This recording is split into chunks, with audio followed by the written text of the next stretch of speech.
Hello everyone, स्वागत छ सबैजनालाई हाम्रो युट्युब च्यानलमा। सधैँ चाहिँ भिडियो लिएर उपस्थित हुने क्रममा आज पनि हामीले बीबीएस 4th इयरको इन्भेस्टमेन्ट सब्जेक्टको च्याप्टर 2 सेक्युरिटिज मार्केट अन्तर्गत रहेर प्रब्लम नम्बर 23 लिएर उपस्थित भएका छौँ। क्वेसन यस प्रकार रहेको छ, कन्सिडर द फलोइङ इन्फर्मेसन भन्यो। Stock price per share at the beginning भन्यो क्या। सुरुमा स्टकको price per share stock price कति रहेछ त? 100 रुपियाँ रहेछ। Initial margin requirement 50%, maintenance margin 30% र interest rate on margin account 10%। अनि number of share purchase 1000 share. त्यस्तै गरेर stock price per share at the end of the period 120 रहेछ। Assume that an investor takes a long position without margin, calculate the investor's rate of return भन्यो A नम्बरमा है। त्यस पछाडि be नम्बरमा के भन्यो भने assume that the investor takes a long position using margin, यो विदाउट युजिङ मार्जिन, यो using margin, rate of return निकाल्नु पर्ने हो ए नम्बर र बी नम्बरमा। लङ पोजिसनवाला हो, एउटामा विदाउट युजिङ मार्जिन, एउटामा युजिङ मार्जिन। ल त्यस पछाडि प्रिपेयर इन्भेस्टर्स ब्यालेन्स सिट अथवा financial position at the beginning of a period, एउटा निकाल्नु पर्यो। त्यस पछाडि प्रिपेयर इन्भेस्टर्स फाइनेन्सियल पोजिसन अथवा ब्यालेन्स सिट चाहिँ where stock price increase 2 rupees 110 per share. सुरुमा 100 थियो सेयर को भ्यालु, बिगिनिङमा अब 110 पर सेयर भयो भने अनि स्टक प्राइस डिक्रिज 2 रुपिज 90 पर सेयर भन्दैछ। अब यति हुँदाखेरि चाहिँ हाम्रो फेरि फाइनेन्सियल पोजिसन अथवा ब्यालेन्स सिट निकाल्नु पर्ने रहेछ, बनाउनु पर्ने रहेछ दुईटा कन्डिसनमा। र ई नम्बरमा भन्दैछ would the investor receive a margin call if share price decrease 2 rupees 80। यदि सेयरको प्राइस चाहिँ 80 रुपियाँमा झऱ्यो भने, 80 रुपियाँमा झऱ्यो भने चाहिँ यो इन्भेस्टरले मार्जिन कल रिसिभ गर्छ त भन्दैछ। अनि एन्सर्स दिस क्वेसन क्यालकुलेटिङ 1 नम्बरमा एक्चुअल मार्जिन निकाल्नु पर्यो र ट्रिगर प्राइस निकाल्नु। दुईटै कन्डिसनबाट है, एउटा एक्चुअल मार्जिनबाट पनि पत्ता लगाउन सक्छौँ हामीले यो इन्भेस्टरले मार्जिन कल प्राप्त गर्ने कि नगर्ने भन्ने कुरा। त्यस पछाडि ट्रिगर प्राइसबाट पनि गर्न सक्थ्यौँ। अब हामीलाई यहाँनिर एउटा मात्रै सोधेको थियो, जस्तो कि would the investor receive a margin call if share price decrease 2 rupees 80 भन्दाखेरि हामीले यो एक्चुअल मार्जिनबाट पनि गर्न सक्थ्यौँ, ट्रिगर प्राइसबाट पनि गर्न सक्थ्यौँ। त्यो हाम्रो इच्छाको कुरा हुन्थ्यो।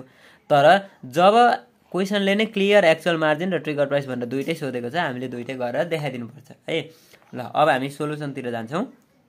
ल स्टक प्राइस एट बिगिनिङ भनेर 100 रुपिज छ, initial margin 50%, maintenance margin 30%, interest rate on margin account भनेर 10% दिएको छ। नम्बर अफ सेयर 1000 वटा सेयर है। Stock price at the end P1 चाहिँ कति छ त? 120 छ।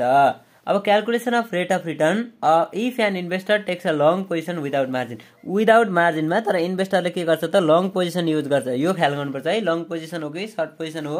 हामीले क्वेसन हेरेर पनि थाहा पाउँछौँ।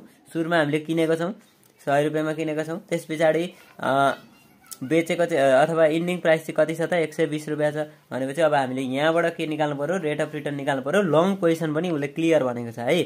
त्यस कारणले गर्दा P1 minus P0 plus D1, dividend पनि भयो, अनि डिभाइडेड बाई P0 छ। अब हाम्रो डिभिडेन्ड यहाँ क्वेसनमा केही कुरा गरेको छैन भने डिभिडेन्ड निल हुन्छ अथवा 0 हुन्छ, त्यस कारणले यहाँ 0 राख्यो। P1 कति छ?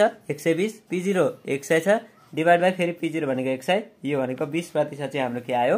Rate of return without using margin.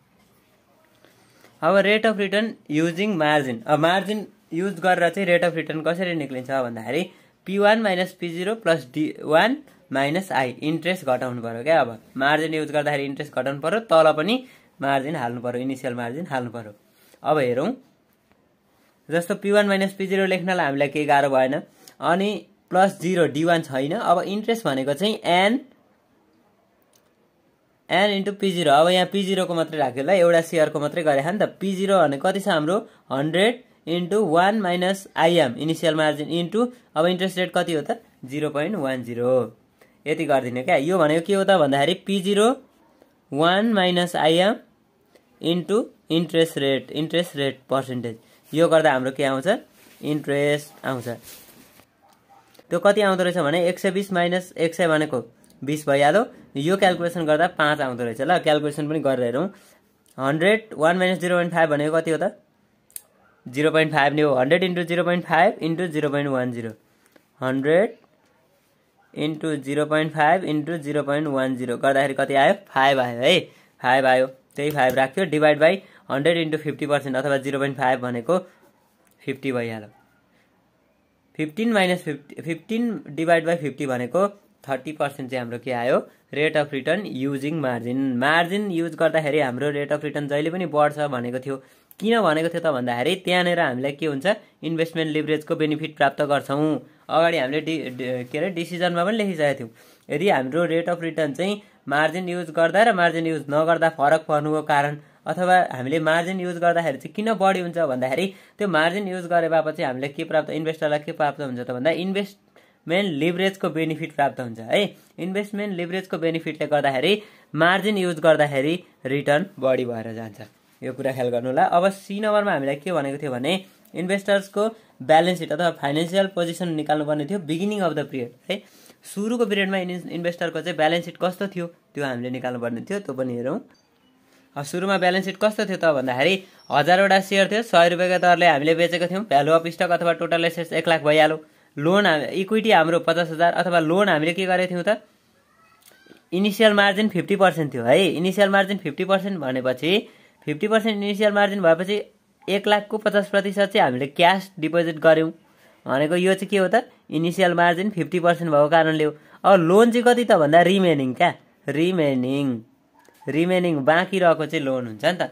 बाँकी रहेको 50,000 चाहिँ लोन भयो। यो ब्यालेन्स सिट भइहाल्यो investors balance sheet at the beginning of the period अथवा फाइनेन्सियल पोजिसन पनि भन्छ ल। यो ब्यालेन्स सिटलाई चाहिँ के भन्छ फाइनेन्सियल पोजिसन भन्छ।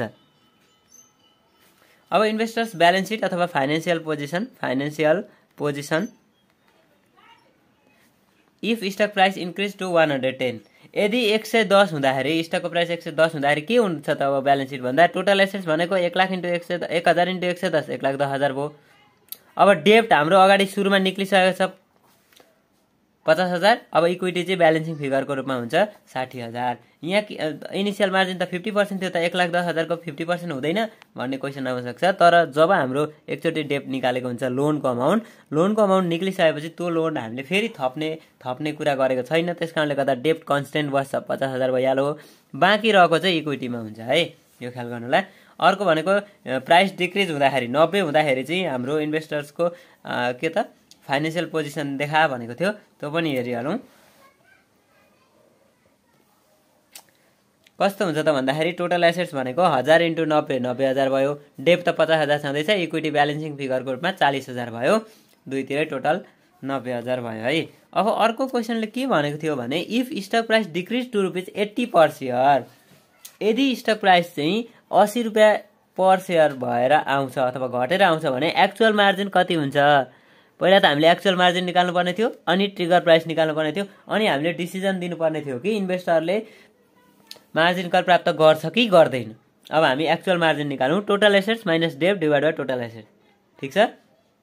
टोटल एसेट्स भनेको कति त भन्दाखेरि एन इन्टु P1 भनेको कति number of share into ending price per share भनेको कति छ त अहिले 80 छ भनेपछि एन इन्टु 80 भनेको 1000 इन्टु 80 भनेको 80,000 भइहाल्यो। माइनस 50,000 डेप्ट हामीले हेरिरहेका छौँ। अघि यहाँ पनि क्यालकुलेसनमा 50,000 राख्यौँ।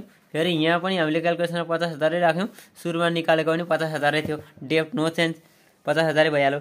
Divide by an into P1 भनेको 1000 इन्टु 80 गर्दाखेरि 37.5% आउँदो रहेछ के त एक्चुअल मार्जिन। अब हाम्रो मेन्टेनेन्स मार्जिन क्वेसनमा कति दिएको थियो भन्दाखेरि मेन्टेनेन्स मार्जिन भनेर 30% दिएको थियो।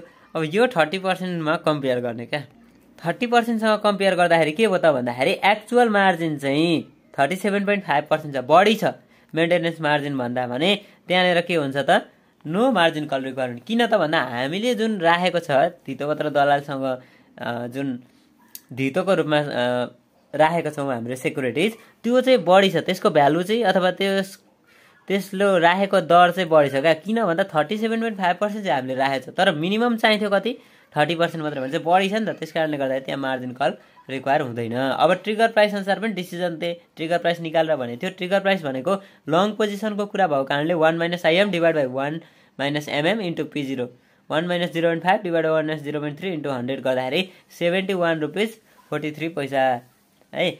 71 71 रुपियाँ 43 पैसा चाहिँ थियो अथवा हुनु पर्थ्यो। ट्रिगर प्राइस चाहिँ यति हुनु पर्थ्यो। अब हाम्रो एक्चुअल प्राइस कति छ बढी छ 80 रुपियाँ छ हो 80 रुपियाँ छ। हामीले 71.43 रुपियाँ धितो राख्दाखेरि पुग्थ्यो भने 80 रुपियाँ धितो राखेको छौँ भनेपछि त्यहाँनिर पनि investor will not receive the margin call, इन्भेस्टरले चाहिँ त्यहाँ मार्जिन कल प्राप्त गर्दैन। यसरी चाहिँ हाम्रो यो क्वेसन पनि सकिन्छ। हस्, थ्याङ्क यू।